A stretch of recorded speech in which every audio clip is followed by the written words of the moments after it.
Hey man, I felt like I needed to talk about this. I'm on my way home. We're going on vacation. We're going to Tulum. Let's go.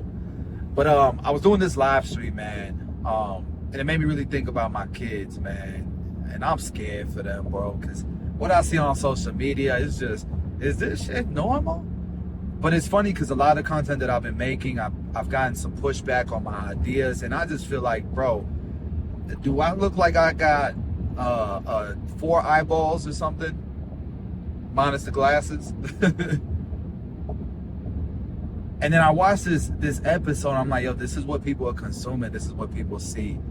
And then some of the feedback that I get, like I had a guy, you know, who was married for 15 years, now he's divorced, try to tell me that, you know, a good marriage doesn't really make a house a home and stuff. And I'm just like, and he's talking about how he could make a house a home by himself and have a great career. And if you can't do it, that's you. Not, bro. The fact you got a divorce tells me everything I needed to know. And no offense, I get people go through divorces, but you can't tell me that you know what I'm talking about because you ain't never experienced it. There's 100, statistically speaking, there are a lot of marriages out there that never reach a level of deep connection with their spouse.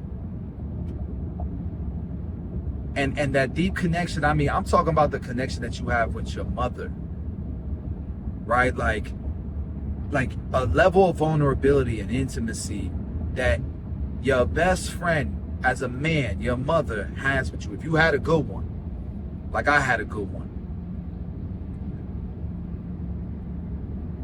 there's no room for another level of love like that with another woman when you get that deep.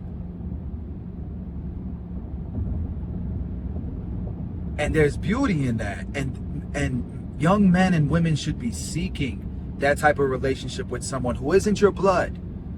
That's a whole nother level of love. When you chose that person and you chose to commit to them, and through the years, because people change. You and I are not the same person we were 10 years ago, 5 years ago, 20 years ago. And neither will your significant other, neither will your spouse. She will become a different person, and you have to be able to adapt to those changes and serve them in all of those years as they evolve, as they grow. Sometimes they'll have some down years and you should be there, and vice versa. And there's so much beauty in that. And when you have that type of relationship with someone, man,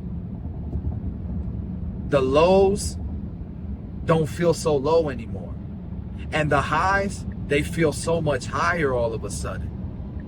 Man, my vacations with my wife, we're going to Tulum, man, we gonna be acting out. I upgraded the room to a suite. We got our own private pool, our own private, we got the, wait till y'all see the vlog, man, I'm gonna show y'all. I don't want to go out and party with nobody else. I want to go out with my wife to nice intimate locations and lounges and couples massages. I just want to be there with her. You haven't found that type of love yet, that type of relationship yet? I'm sorry. Listen, I've had surface level relationships. Those are easy. And I've had girlfriends in the past. Those are like, whatever. Why do you want more of that? It's because you don't know the difference. And it's because you haven't committed to the difference. I dare you to try to learn that and try to figure it out and seek that individual. Because what I was watching in this podcast, in this, man, just being in that room made me cringe. I'm like, just watching this shit just made me cringe. Why would anybody watch more than one of those episodes? All I needed was one episode, and that was enough. I'll never watch another episode like that ever again. The highlights maybe for entertainment, but to watch the whole thing as if I'm getting value out of that, hell no. And I say that to say this, it's not just in your marriage, it's in life. I get it now. This is why people feel a certain way because I value my relationships. My relationships I build deep. I don't need a whole bunch of friends. I don't need a big circle. I don't want to be popular. I never wanted to be popular even in high school.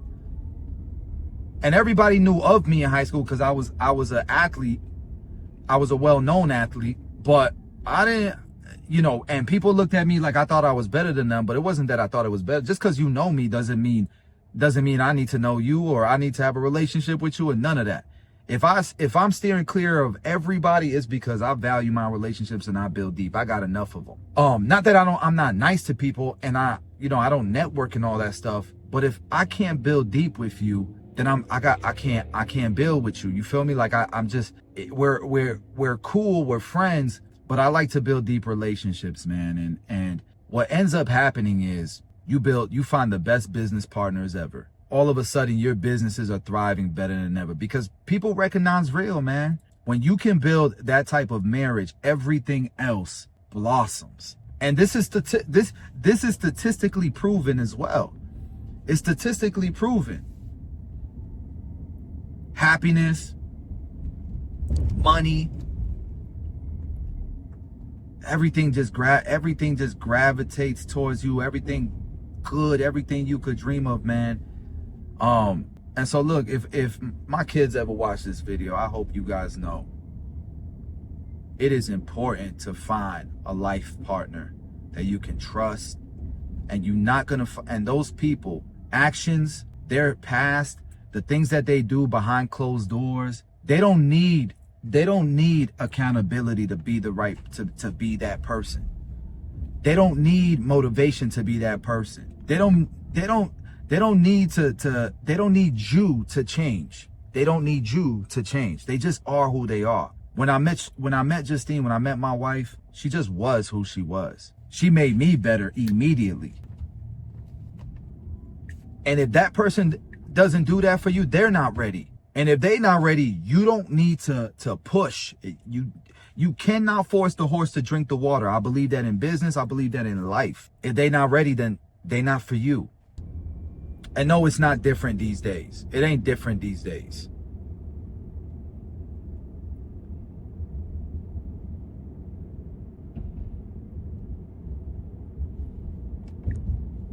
Shit, if anything, it's easier to tell. Just watching that show, just seeing social media, just seeing how people act out on social media, you could tell real quick the type of person somebody is. It's easier now. You coming up with excuses to talk about it's a different time, that just makes you part of the problem. That just makes you an enabler in it. That just makes you part of the equation. But hell nah, not in this world. And look, I'm not making this video to make anybody feel bad. I hope I don't. Everybody comes from a different background, and not everybody's so lucky, right? We make mistakes, and sometimes those mistakes carry a lifetime of results, right? A reaction that for every action there's a reaction, and sometimes those actions have residual effects. And so I'm not trying to make nobody feel bad. I'm just speaking to if my kid was listening to this, and if your kid was listening to this, the advice you wish they would have gotten. Because one of the questions in this podcast that I was watching was if your son brought a girl home, what would be red flags? And everything these women were mentioning was everything they were. Like, make it make sense. And then mad when somebody calls it out. But not just mad when somebody calls it out, but some of them even admit it. Why would you? So you know better. It ain't even that you didn't know better. And so look, this is what I would tell you if you're a young man. Success leaves clues. Let's keep it a buck. If you had a daughter, what would you be allowing her to do in high school? How would you allow her to be posting on social media?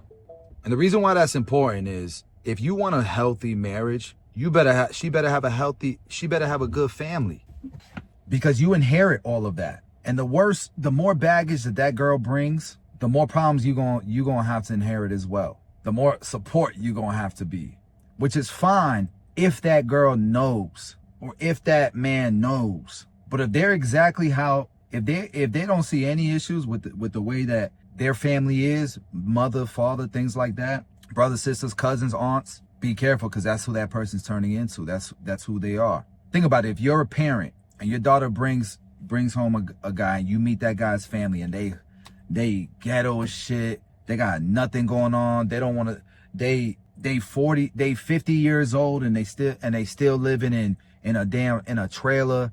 Like, Christmas dinner's gonna be like that? Gonna be with those people? Hell no. I don't care if I'm offending you. I don't care if I'm offending y'all. Not when it comes to that. So think about that. If you're looking at a girl, that's all you got to do is paint it in that picture. If I was that girl's father, would I be proud of that? If I was that boy's father, would I be okay with him acting the way he acts, carrying himself the way that he carries himself?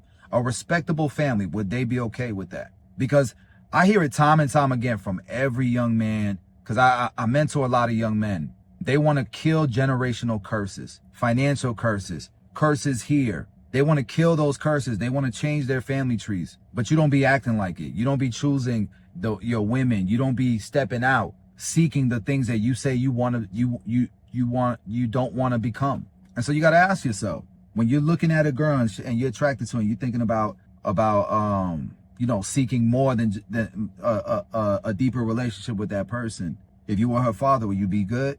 We'd be good, because that's eventually gonna be the mother to your children, and vice versa. If you got a daughter, or if you're a girl, if you're a chick, if you're a shorty, if you're a woman, my bad, no disrespect to the women, and you're looking at a man that you're attracted to, and you're thinking about seeking a deeper connection with, would your father be proud of that young man?